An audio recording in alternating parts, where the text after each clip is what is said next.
Je m'interroge ce jour sur la question de la cacophonie observée tout autour des établissements hospitaliers dans ce pays.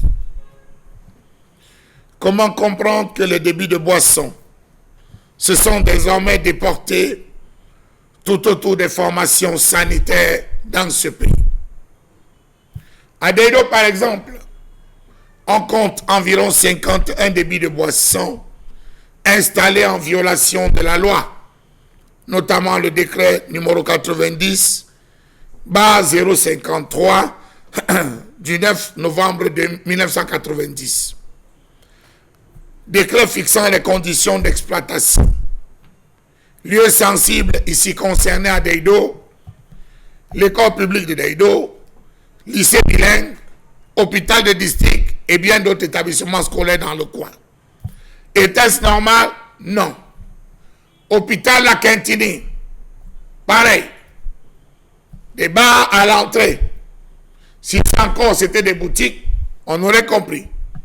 Mais c'est des bars tout le long, où à longueur de journée, les gens picolent, saoulent, s'insultent, bagarrent et rentrent. Hôpital central de Yaoundé.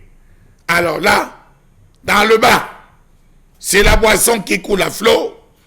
C'est dans des bouteilles d'eau minérale qu'on ramène le précieux nectar dans les chambres des malades. Faites donc un tour à l'hôpital central pour comprendre. On y retrouve de tout. Quels sont ceux qui les protègent dans l'ombre? Quels en sont les bénéficiaires? Pourquoi est-ce que malgré les luttes engagées par l'État, ils sortent toujours vainqueurs? Allez savoir. Quel est donc le rôle des différentes cantines dans les hôpitaux si le malade est obligé de consommer tout? C'est la bouillie, on amène. C'est le ketchup, on amène.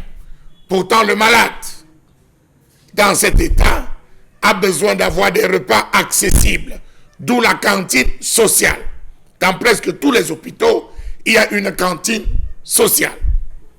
Comment donc comprendre que ces débits prospèrent tellement bien que cela ne dérange plus personne? À côté de ça, nous avons le phénomène des démarcheurs de cercueils, tant combattu depuis des années, qui est revenu à la case de départ dans ce pays où l'on voit des vendeurs de cercueils avoir l'agenda des mourants dans certaines formations sanitaires. Savez-vous que nombreux sont ceux qui sont parfois surpris d'être contactés par ces vendeurs pour proposer des services en cas de décès? L'industrie de la mort s'est installée désormais tout autour de nos hôpitaux. Que dit donc des agents de médecine qui ont pris désormais des galons, qui vont jusqu'à organiser des rendez-vous dans les cliniques privées de ces médecins au détriment des formations publiques? Quelle est l'identité de ces gens qu'on appelle des marcheurs des malades? La petite artère qui mène dans nos hôpitaux désormais est bondée de ces montres. Au niveau des différentes salles d'attente, ils sont assis là, confondus avec des malades, proposant des services. Vous ne pouvez pas voir le docteur aujourd'hui, je peux vous arranger un rendez-vous. Il consulte tous les jours à la gare de Sengue. Il consulte tous les jours à Valet 3 morts. Il consulte tous les jours à Valet 3 boutiques. Il consulte tous les jours à Lopom, à Ndogbon, à Logbessou. Prends mon numéro, donne-moi 1000 francs ou 2000, je t'arrange un rendez-vous. Ces gens sont très futés. Ils sont tapés à l'entrée de cette institution hospitalière. Ils attaquent progressivement, on va le dire, les malades qui arrivent, détournant de fait ceux-là qui sont venus pour un problème précis d'avoir une solution.